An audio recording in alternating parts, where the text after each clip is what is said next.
friend. We're so happy you guys are here. What a blessing. The Sisters of the Good News. That's what we're all about, the gospel of Jesus Christ. And you know, today is a day where I'm going to ask you a really tough question. The most important question you'll ever be asked. Who do you say he is? Who is Jesus? That was the question that Jesus put to his disciples, his friends, his close companions. It's the heart of the matter. It's the elephant in the room. It's everything. You know, they've been traveling with him for a while now. We're well into the Gospel of Matthew and Jesus' journey through his public ministry. And here he is, having done all these signs and wonders, given amazing teachings, the Sermon on the Mount, all these wonderful parables. He's healed people. He's argued with the Pharisees over this, that, and the other thing. He's commanded the wind and the waves. So at this point, the time is right to ask the question of questions. But how does he begin?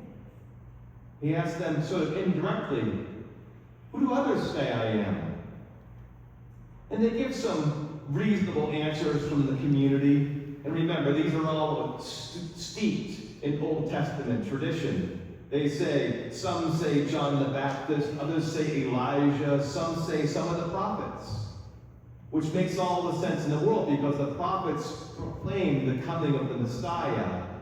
And our Jewish brothers and sisters understand to this day that before the Messiah comes, Elijah must appear again.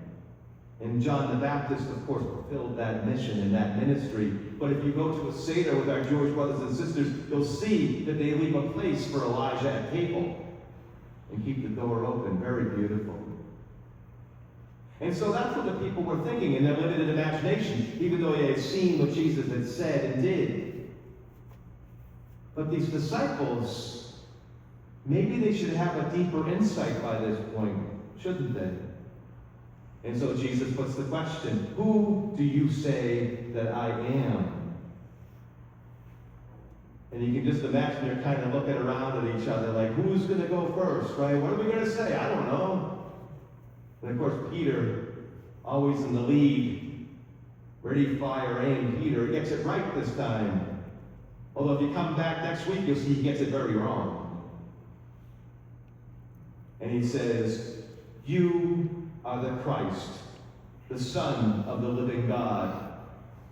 And in that moment, everything changes for Peter. As a matter of fact, Jesus changes his very name from Simon to Peter, the rock upon which his church will be built.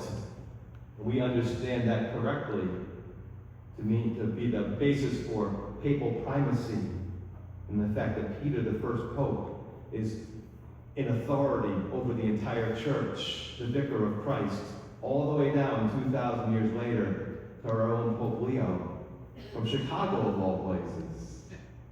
Amazing and beautiful and powerful. But you know, that issue of papal primacy can give people some, disquiet, especially in our Christian communities that are not Catholic. What do you mean about the Pope?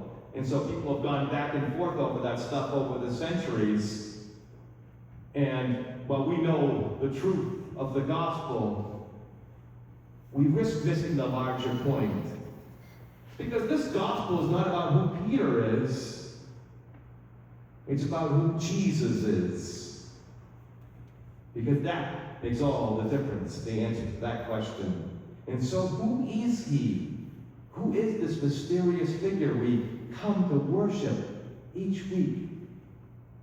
Well, he's everything. Think about him for a minute. He's the Son of God. He's the second person of the Trinity. He's the King of Kings and the Lord of Lords. As St. Peter says so powerfully at the end of his passage that we read today from Romans, it says, from him and through him and for him are all things.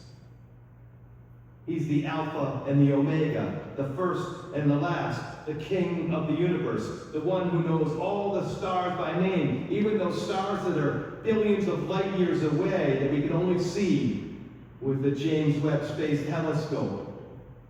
And he existed before all that. In the beginning was the Word, and the Word was with God, and the Word was God. That's who Jesus is. He is God from God and light from light. And that should stop us in our tracks for a moment. But in a way, that could seem kind of impersonal when we describe Jesus that way.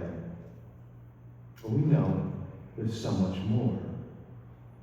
Because this mighty King, this great God, laid aside heaven's glory to dwell among us. Emmanuel, God with us, casting his lot with sinful humanity, not because we were perfect, but because we were not. And we needed to be restored to friendship with God and one another. And the only way we could do that was not by saving ourselves, but by his blood shed on the cross. And so he came to earth, being born in the most humble of circumstances. Think about it for a moment. We kind of blow by it, it's cute. We see the manger scene. Oh, isn't that nice? But Mother Mary and Joseph and Jesus were cold and damp and alone and isolated. They were homeless. And then they were terrified out of their home country and had to fly into Egypt as refugees. He was despised and rejected of men, misunderstood, ignored, mocked, tortured, killed. And he did it all for you and for me, because he loved us, and he loved us all the way to the end. That's not a basis for feeling guilty. That's not a basis for being sad. We ought to rejoice in a love that knows no limits. A love that can never be separated from us except by ourselves. He loves us. That's who he is. St. John said it the best. God is love. And God so loved the world that he sent Jesus to lay down his life on the cross for you and for me, to restore us to friendship with God, to restore our relationships. Not so our lives will be perfect, but it's so obviously not. But then we get hope, we get peace, we get the strength to make it through another day, always in his love, always in his friendship. That's who Jesus is.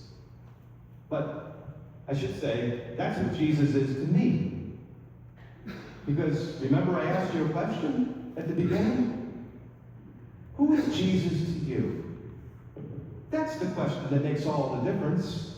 It doesn't matter who he is to Father Tom, or to me, or to your dear, devoted grandmother, or your neighbor who's so pious and holy. It matters what Jesus is to you. It's a question each one of us needs to answer in our hearts of hearts. And if you're not sure, it's okay. Sometimes it takes time. It's a process. Many of us have gone through states of life where we were very far from the Lord. We maybe didn't think about him at all. But he was thinking about us. And he's thinking about you. And he's thinking about your loved ones. And so I implore you this day, my brothers and sisters, take a moment. Think on it. Pray about it. Who do you say Jesus is? The answer to that question will make all the difference. The answer is, whatever you conclude, that he loves you, always and unconditionally, cling to that. And confess him as Lord and God God bless you all.